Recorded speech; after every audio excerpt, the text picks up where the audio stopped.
এবারে ফুটবল প্রসঙ্গ শুরু হয়েছে বিশ্বকাপের টিকিট বিক্রির দ্বিতীয় ধাপ। তবে টিকিটের আকাশচুম্বী মূল্যে হতাশ ফুটবল প্রেমীরা।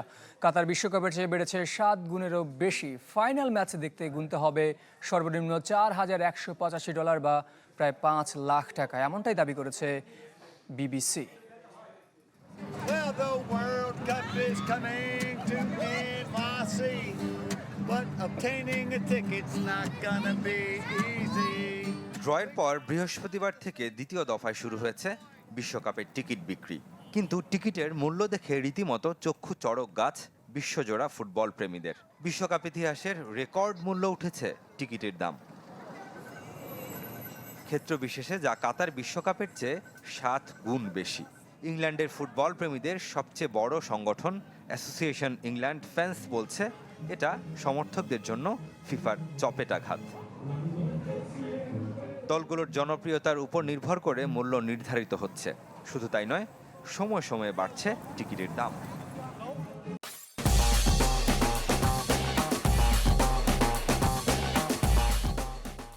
প্রথম ধাপে যখন শুধু ভেন্যুর নিরিখে টিকিট বিক্রি হয়েছে, তখন পর্তুগাল কলম্বিয়া ম্যাচের মূল্য ছিল $400।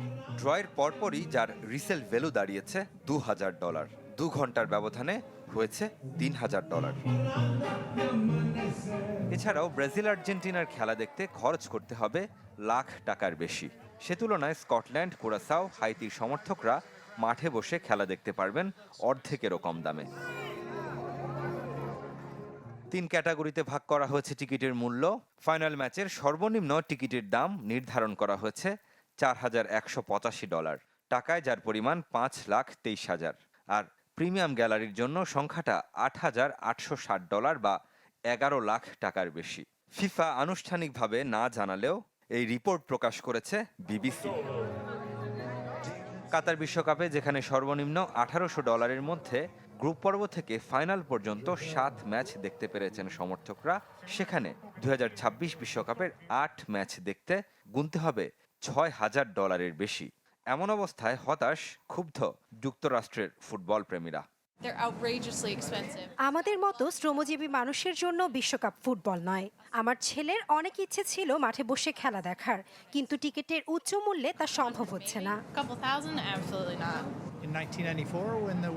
1994 বিশ্বকাপের প্রতিটা ম্যাচ মাঠে বসে দেখেছি। টিকিটের আকাশচুম্বী দামে এবার ঘরে বসেই দেখব। নিজেকে প্রতারিত মনে হচ্ছে। শিশু, কিশোর কিংবা বিশেষ শ্রেণীর মানুষের জন্য টিকিটের মূল্যের কোনো হেরফের হচ্ছে না। প্রথম ধাপেই ইতোমধ্যে প্রায় 10 লাখ টিকিট বিক্রি হয়েছে।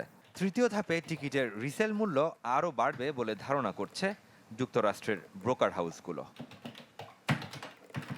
রেদওয়ান শুয়েব, চ্যানেল 24।